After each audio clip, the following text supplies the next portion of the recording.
Welcome to the Computational Genome Biology channel. For survivors of the polio epidemic, the initial recovery was a hard-won victory. After a paralyzing infection, they rebuilt their lives. But decades later, for many, that exact same muscle strength inexplicably begins to slip away once again. In the mid-20th century, the acute poliomyelitis epidemic left tens of thousands of people fighting for their lives, relying on massive hospital wards filled with rows of iron lungs just to breathe. Those who survived the acute infection faced a grueling period of rehabilitation, eventually adapting and rebuilding their physical independence. But for many, that hard-won strength was not permanent.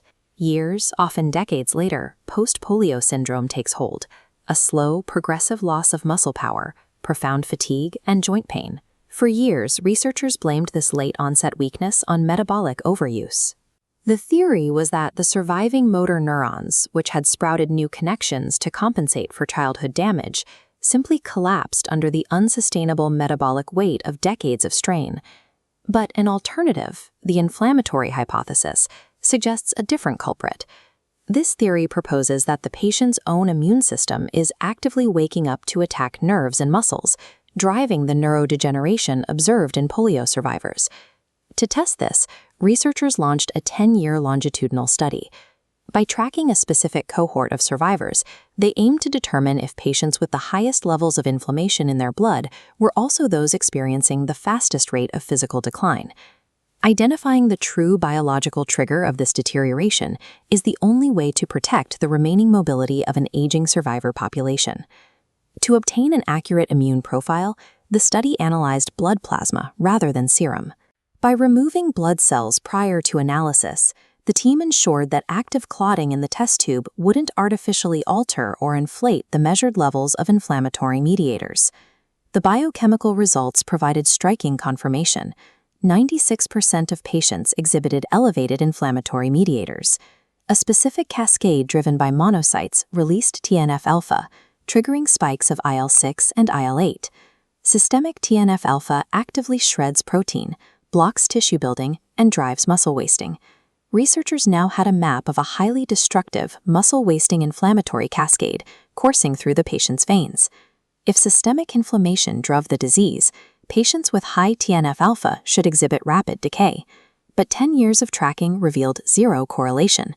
Motor unit size, quadriceps strength, and walking capacity declined erratically, completely independent of inflammatory markers in their blood. Furthermore, the study found no evidence of T-cell activation or major inflammasome pathways. The systemic blood profile provided a signature of inflammation, but not a predictor of mechanical failure. This paradox proves systemic inflammation is a reality, but the blood profile is biologically incapable of explaining the actual loss of muscle strength. If the intense inflammation measured in the bloodstream isn't what's destroying the muscles, where is the damage coming from? The resolution lies in localized inflammation trapped in specific tissues, not the macro bloodstream. Elevated blood markers are just a secondary spillover. Biopsies and cerebrospinal fluid analyses confirm intense battlegrounds confined strictly within the spinal cord and surviving muscle fibers. This localized focus explains why past immunomodulatory treatments, like intravenous immunoglobulin infusions, produced such inconsistent clinical results.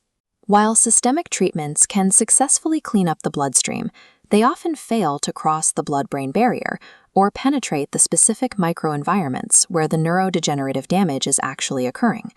Halting the loss of muscle strength depends on developing localized, real-time tissue therapies. Science must move away from isolated blood markers and focus on the specific environments of the central nervous system and the surviving muscles. Identifying the true driver of this disease means looking past the broad circulation to find the specific sites of activity. Thank you for watching. If you found this breakdown insightful, please like this video and subscribe to the Computational Genome Biology YouTube channel for more deep dives into the mechanics of human health.